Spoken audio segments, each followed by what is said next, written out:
Well, this is uncharted territory for LeBron James, who typically has saved the most humiliating moments of his career until the postseason, specifically the finals round.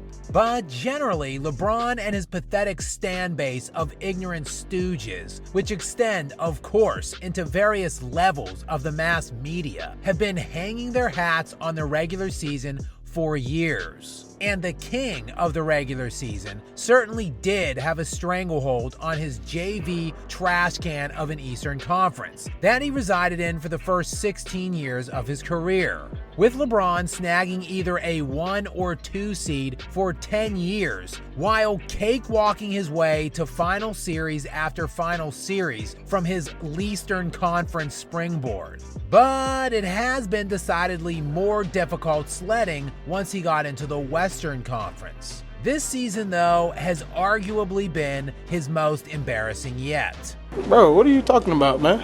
Okay. His most embarrassing since 2021-2022, when he demanded the Lakers sign Russell Westbrook, fresh off of a year where he averaged his 4th triple-double in 5 seasons. And a team that included Anthony Davis, LeBron James, Russell Westbrook, and Carmelo Anthony finished just 33-49 and missed the playoffs despite being overwhelming odds-on favorite to win the conference. It's not a failure, it's not like... Yeah, other than that year, this is definitely his most embarrassing one yet. And last night might have been the most embarrassing moment yet of this season. Oh, sure, the NBA manufactured a fake in-season tournament, which in fact actually started in the 2nd week of the regular season. And yes, the tournament only consisted of 7 total games against a series of sub-500 teams at the time, following the clear rigging of the pool selections by LeBron's main guy, Commish Penis Head. They even had an adorable fake cup celebration after that championship game in Vegas. A fake MVP trophy awarded to, of course, LeBron, and then the humiliating celebration in the locker room that would ensue, where Bron and co were popping bubbly and even drinking champagne out of that cup thing. A career low point, even for someone as self-aggrandizing as LeBron.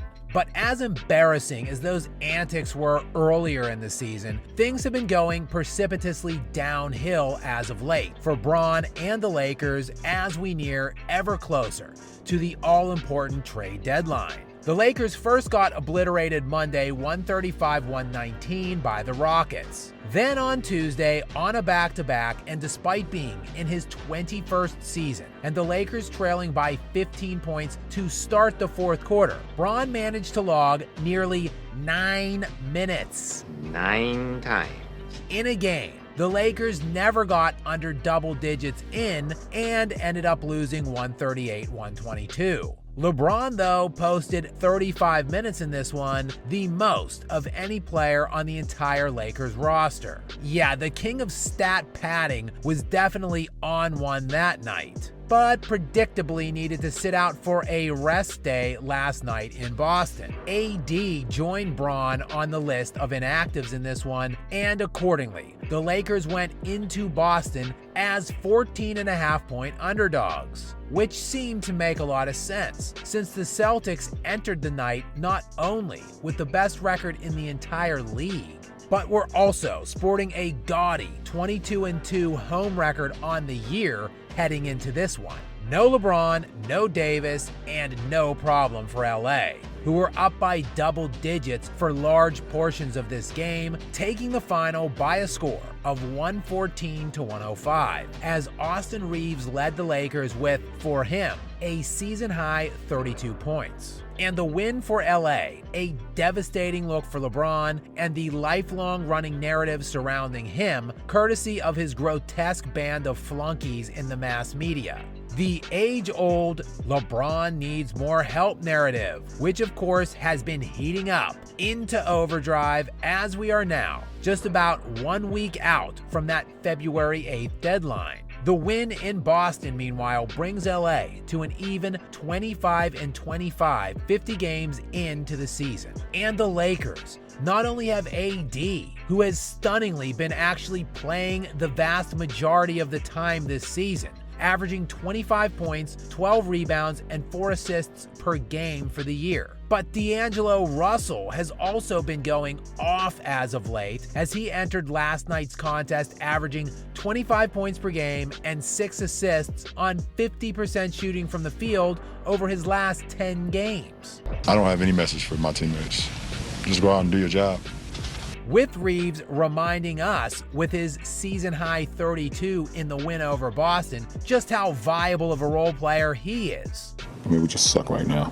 And yet, somehow, someway, GOAT LeBron, who was recently named a starter in the upcoming All-Star game on February 18th, and who is likely cruising well on his way to yet another All-NBA team selection at the conclusion of this season, can only muster a record of 25-25 at this stage of the season? Any given night, we get our ass kicked by any team in the draft. Of course, everyone all at once now, it must inevitably be because he needs more help, despite the fact his severely undermanned team just beat the Celtics in Boston. I mean, we just suck right now. And if La GM, Rob Pelinka, does plan on making a move, it will have to come swiftly, as LA has just 2 games remaining now before the trade deadline. Though it seems likely, regardless of what the Lakers do between now and February 8th, they are destined for yet another disappointing and premature end to their season. If only Anthony Davis had more help.